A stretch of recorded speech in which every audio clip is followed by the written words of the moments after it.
اگر آپ میری بات آپ کے ذہن میں، محبت اہل بیت ایک عظیم نعمت ہے جس کی قدر ہم نہیں کریں. اس کے اندر صلاحیت ہے، یہ بڑھ بھی سکتی ہے، یہ گھٹ بھی سکتی ہے. اب ہمیں اپنے آپ سے آ کے سوال کرنا ہے کہ اگر کل امتحان کی گھڑی ہو، فرزند زہرا، منتقم خون امام، وارث امام حسین آ جائے تو ہم کس گروہ میں ہوں گے؟ ایک سوال ہر کسی کو اپنے آپ سے کرنا چاہیے. کتنے گروہ تھے امام حسین کے سامنے؟ 4 گروہ تھے. پہلا گروہ جو مدینے میں امام کے پاس اور مکہ میں دکھائی دیا، وہ کون لوگ تھے؟ جو آ کے صرف نصیحت کر رہے تھے، مولا مت جائیے گا، جا رہے تو بہنوں کو مت لے کے جائیے گا، صرف نصیحت اور وصیت کرنے والے. دوسرا گروہ کون سا تھا؟ جو بے طرف تھا، عبید اللہ ابن حر جوفی، نہ میں آپ کی طرف سے ہوں نہ آپ کی طرف سے ہوں، میں کسی کی طرف سے نہیں ہوں. ایک گروہ ایسا بھی تھا جس نے خاموشی. ایک گروہ وہ تھا کہ جس نے امام کی نصرت کی، امام کے ساتھ امام کے رکاب میں کھڑے ہوئے اور اپنی جانوں کو قربان کر کے کہا آقا ایک کیا ہزاروں جانیں دے دی جائے تو ہر جان آپ پر قربان ہے. ایک گروہ یہ. اور چوتھا گروہ وہ تھا جو ولی خدا کے مقابل میں آ گیا تھا اور امام سے مقابلہ کر رہا تھا. نہیں معلوم گزشتہ سال کا بیان میرا آپ کے ذہن میں ہے کہ نہیں ہے. خود ہماری روایتوں میں یہ بات موجود ہے کہ زمانے غیبت میں، سخت ہو سکتا ہے روایت، میں نے پچھلی بار بھی کہا تھا، زمانے غیبت میں ظہور کی دعائیں کرنے والے ممکن ہے کہ کل امام کے ظہور کے بعد تلوار لے کر امام کے مقابلے میں کھڑے ہو جائے. سخت ہے نا بہت. اللہم اجل ولیک الفرج کہنے والے، یا صاحب الزمان یا ابن الحسن العسکری اجل اللہ دورے. اور ہو سکتا ہے، میں نے لاسٹ ٹائم بھی وضاحت کی تھی اس بات کی، ہو سکتا ہے کہ نہیں ہو سکتا، اس بار بھی موضوع سے ٹکرائیے تو ہلکا سا اشارہ کر دوں.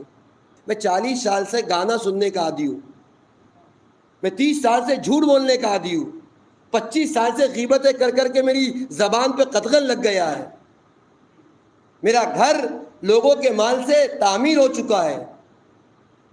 اب کیا میری توقع یہ ہے کہ امام آئیں گے تو واہ واہ بہت اچھا کرتے ہو، گانا سنتے ہو شاباش، 2-4 اور سنو. جھوٹ بولتے ہو، واہ واہ واہ انعام دینا چاہیے تمہیں. تو ایسا تو نہیں ہوگا نا. اچھا یہ بھی نہیں ہونے والا. دوسری طرف یہ بھی نہیں ہوگا کہ امام کوئی معجزہ کریں گے کہ جو ہے ایک جھوٹ بولنے والا جھوٹ بولنا چھوڑ دے گا، غیبت کرنے والا غیبت کرنا چھوڑ دے گا، گانے سننے والا گانے سننا، یہ بھی نہیں ہونے والا. نتیجہ کیا ہے؟ نتیجہ یہ ہے کہ 20 سال کی عادتیں ایک دن میں تھوڑی چھوٹتی ہے. اگر چھوٹی سی چائے، سگریٹ اور بیڑی کی عادت ہو تو چھوڑنا کتنا دشوار ہے. 20 سال سے جس کے اوپر انسان مصر ہو گیا ہے، اب مولا کہیں گے ہماری حکومت میں یہ نہیں چلے گا.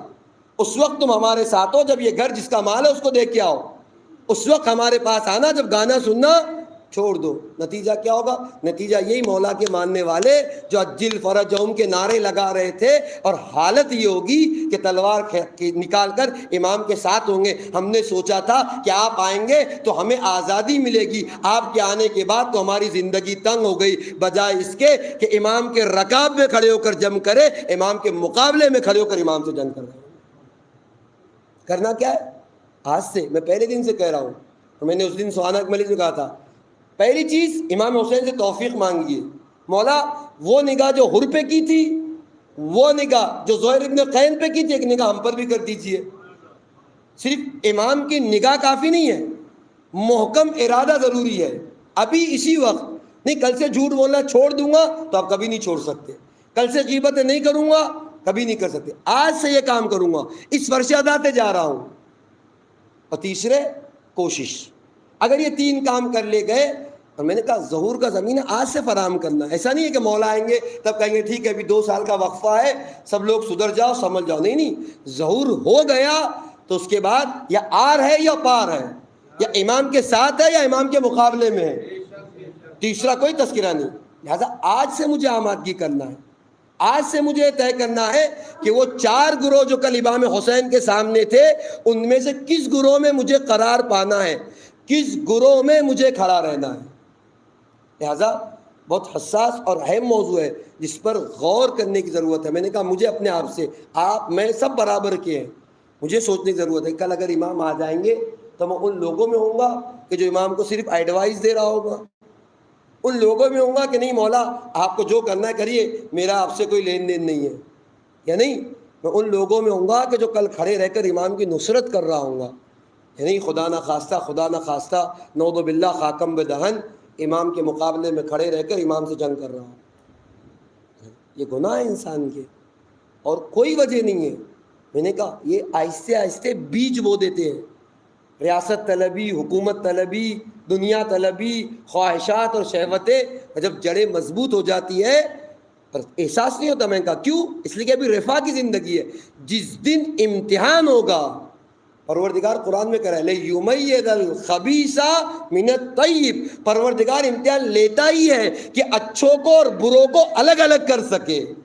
تو آج نہیں پتا چلتا کہ کون امام کے ساتھ ہے کون امام کے ساتھ نہیں. جب امتحان کی گھڑی آئے گی تب پتا چلے گا کہ کس کا شمار اچھے لوگوں میں ہے, کس کا شمار برے لوگوں میں. اب غور کرے جائیں گے ہمیں, لہذا بہت احتیاط کرنے کی ضرورت ہے.